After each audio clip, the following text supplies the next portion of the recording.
the Monday, March 24th reading. A reading from the second book of Kings. Naaman, the army commander of the king of Aram, was highly esteemed and respected by his master, for through him the Lord had brought victory to Aram.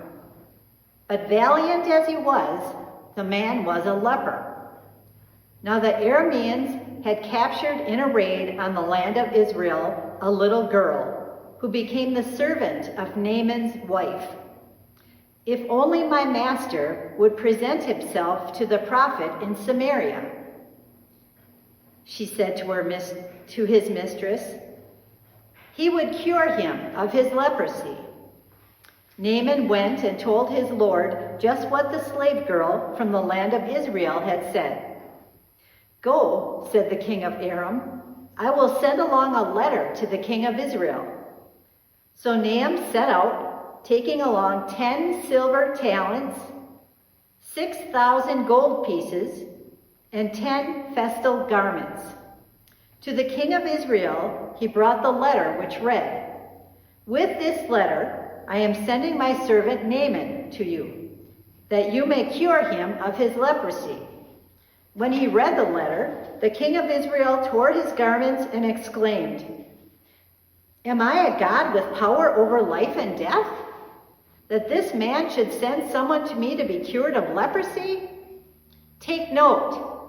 You can see he is only looking for a quarrel with me. When Elisha, the man of God, heard that the king of Israel had torn his garments, he sent word to the king, why have you torn your garments? Let him come to me and find out that there is a prophet in Israel. Naaman came with his horses and chariots and stopped at the door of Elisha's house. The prophet sent him the message, go and wash 7 times in the Jordan, and your flesh will heal, and you will be clean.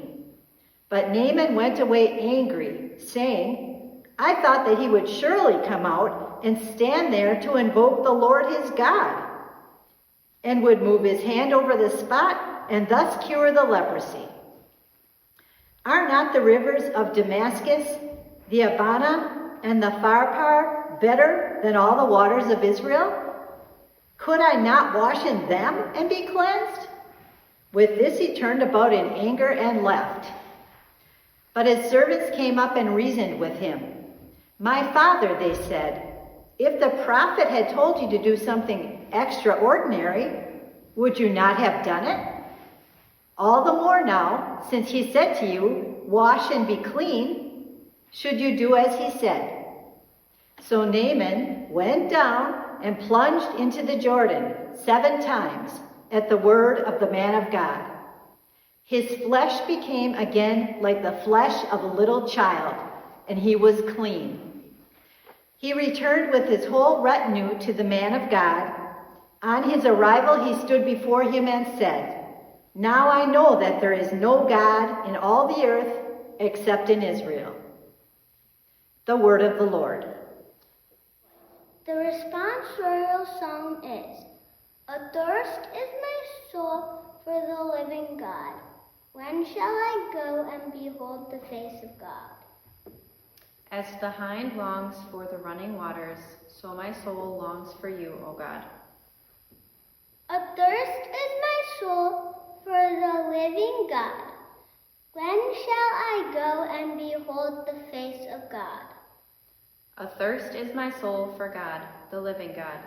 When shall I go and behold the face of God? Athirst is my soul for the living God. When shall I go and behold the face of God? Send forth your light and your fidelity. They shall lead me on, and bring me to your holy mountain, to your dwelling place. Athirst is my soul for the living God.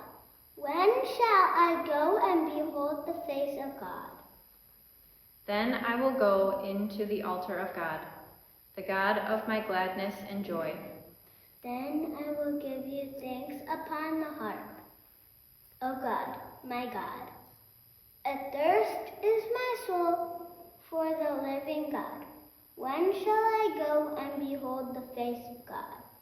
The gospel acclamation is, I hope in the Lord, I trust in his word. With him there is kindness and plenteous redemption. The Gospel according to Luke.